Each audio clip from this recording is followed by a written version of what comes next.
வணக்கம். இன்றைக்கு ஒரு முக்கியமான செய்தி. கோயிலில் கொடுக்கறது சுண்டல், கடற்கரையில் கொடுக்கறது சுண்டல். ஏன் பொதுவாக சுண்டல்னாலே அது இந்த கருப்பு கொண்டக்கடலை தான். அருமையான ஒரு உணவு.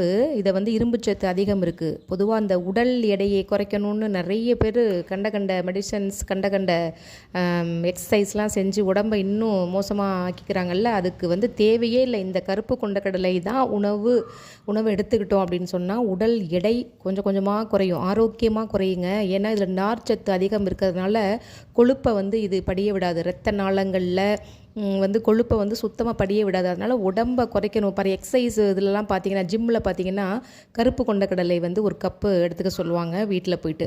அப்போ அதில் என்ன இருக்குது அப்படின்னு பார்த்தீங்கன்னா, கொழுப்பை படியவே விடாது, மாரடைப்பு வராது, பக்குவாதம் வராதுங்க.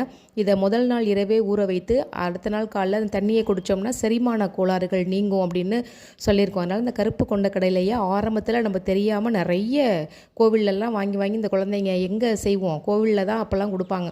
அதனால் அந்த கடற்கரைகள்லாம் இந்த கப்பல்ஸ் எல்லாம் நீங்கள் போகிற கடலையோடு சேர்த்து இந்த கடலையும் போடுங்க அப்படிங்கிற மாதிரி இதையும் வாங்கி அப்படி குறிச்சிக்கிட்டே பேசிகிட்டு இருப்பாங்க.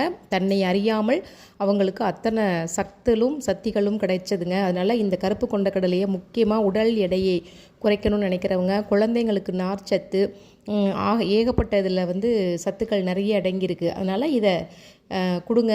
சுண்டல் சாப்பிட மறுக்கிறாங்க அப்படின்னு சொன்னால் அந்த மாதிரி குழம்பா வச்சு கொடுங்க, அட்டகாசமாக இருக்கும். முதல் நாள் இரவே நல்ல கொண்டக்கடலையை தண்ணியில் ஊற வச்சு எடுத்து வச்சுட்டு காலையில் கொஞ்சம் லைட்டாக உப்பு போட்டு நல்லா வேக வச்சு எடுத்து வச்சுக்கோங்க. கடாயில் கொஞ்சம் வெங்காயம், தக்காளி, பச்சை மிளகாய், வெந்தயம், ஜீரகம், பெருங்காயம் போட்டு தாளித்து 2 பூண்டு பல் போட்டு தாளித்து அதுலேயே கொஞ்சம் 1 ஸ்பூன் மிளகாய் பொடி, 1 ஸ்பூன் மல்லிஸ் பொடி போட்டு புளியை நல்லா கரைச்சி வடிகட்டி எடுத்து வச்சுக்கோங்க. எண்ணெயிலே இந்த மிளகாய் பொடி, மல்லிப்பொடி வதங்கினதுக்கப்புறம் அந்த புளி தண்ணியை அதில் விட்டு நல்லா கொதிக்க விடுங்க.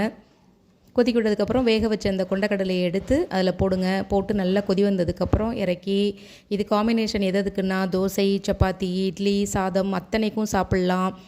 அதனால் ரொம்ப அருமையான உணவு. நான் சொல்ல வர்றது உடல் எடையை குறைக்கிறவங்களுக்கு நல்ல நார்ச்சத்து கிடைக்கும், நல்ல விட்டமின்ஸ் நிறைய இதில் இருக்குது.